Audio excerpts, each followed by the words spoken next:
नमस्कार, मेरा नाम है आशीष मिश्रा और आप देख रहे हैं अमर उजाला। क्या सचिन पायलट राजस्थान के अगले मुख्यमंत्री बन सकते हैं? क्या कांग्रेस में उनकी भूमिका बढ़ने वाली है? और सबसे बड़ा सवाल, क्या अशोक गहलोत और सचिन पायलट के बीच सालों पुरानी खींचतान अब खत्म हो रही है? राजस्थान की राजनीति में इस समय इन सवालों की चर्चा सबसे ज्यादा हो रही है। हाल ही में सचिन पायलट लगातार राजस्थान में सक्रिय नजर आए हैं। वागड़ दौरे के दौरान उन्होंने त्रिपुरा सुंदरी मंदिर और बाड़ेश्वर धाम में दर्शन भी किए हैं। इस दौरान बड़ी संख्या में कांग्रेस कार्यकर्ता उनसे मिले और कई जगह उनका जोरदार स्वागत भी हुआ। उनके कार्यक्रमों में भीड़ और कार्यकर्ताओं का उत्साह देखकर एक बार फिर ये चर्चा शुरू हो गई है कि क्या कांग्रेस में भविष्य को लेकर पायलट पर दांव लगाने वाला है। लेकिन इस कहानी को समझने के लिए थोड़ा पीछे जाना पड़ेगा। साल 2013 के विधानसभा चुनाव में कांग्रेस को राजस्थान में बड़ी हार मिली थी। इसके बाद पार्टी ने सचिन पायलट को प्रदेश कांग्रेस की कमान सौंप दी। उस समय पार्टी कमजोर स्थिति में थी और लेकिन पायलट ने पूरे प्रदेश में लगातार मेहनत की। फिर आया 2018 विधानसभा चुनाव, जिसमें कांग्रेस ने वापसी की और सरकार बनाई।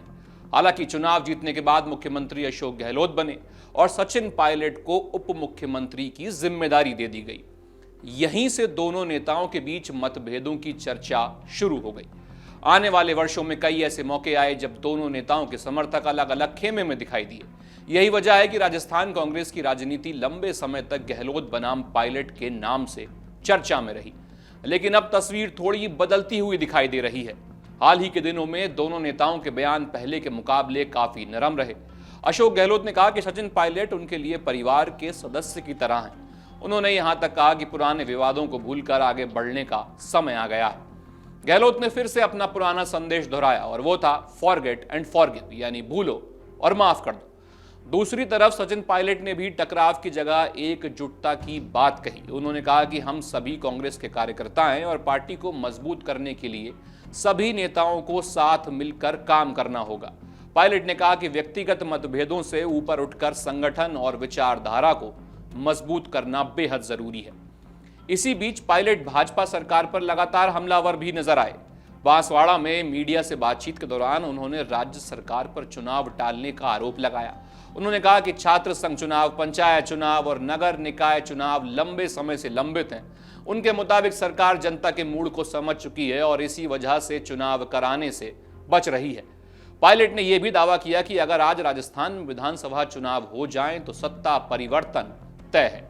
उनका कहना है कि प्रदेश की जनता मौजूदा सरकार से खुश नहीं है और बदलाव चाहती है। उन्होंने विकास, महिलाओं की योजनाओं, आदिवासी और दलित समाज से जुड़े मुद्दों पर भी सरकार को जमकर घेरा। लेकिन सबसे दिलचस्प बात तब हुई जब उनसे पूछा गया कि क्या वो राजस्थान के अगले मुख्यमंत्री होंगे। इस सवाल पर पायलट ने कोई सीधा दाव तो नहीं दिया, लेकिन एक बहुत बड़ी बात कह दी। उन्होंने कहा कि ऐसी बातों पर ज्यादा ध्यान देने की जरूरत तो नहीं है, लेकिन उनका फोकस चुनाव जीतने और कांग्रेस को मजबूत करने पर है। लेकिन उनके चेहरे की मुस्कान बता रही थी कि दाल में कुछ तो काला है। यही बात इस पूरे राजनीतिक घटनाक्रम को महत्वपूर्ण बनाती है। एक तरफ पायलट लगातार सक्रिय हैं, कार्यकर्ताओं के बीच उनकी पकड़ मजबूत दिखाई दे रही है और कांग्रेस में उनकी भूमिका को लेकर लगातार चर्चा है।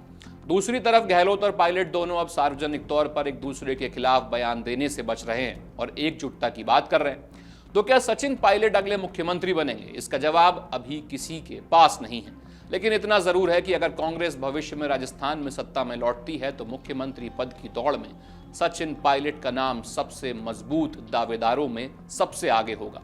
फिलहाल तस्वीर साफ नहीं है, लेकिन एक बात जरूर साफ दिख रही है कि कांग्रेस पायलट को लेकर जल्द बड़ा फैसला कर सकती है। और अगर ऐसा होता है तो राजस्थान की राजनीति में आने वाले दिनों में कई बड़े बदलाव सामने आ सकते हैं। आपके राज्य की खबरें, आपके शहर की खबरें सबसे पहले जानने के लिए देखते रहें अमर उजाला। चैनल को सब्सक्राइब जरूर कर लें और पाएं हर अपडेट।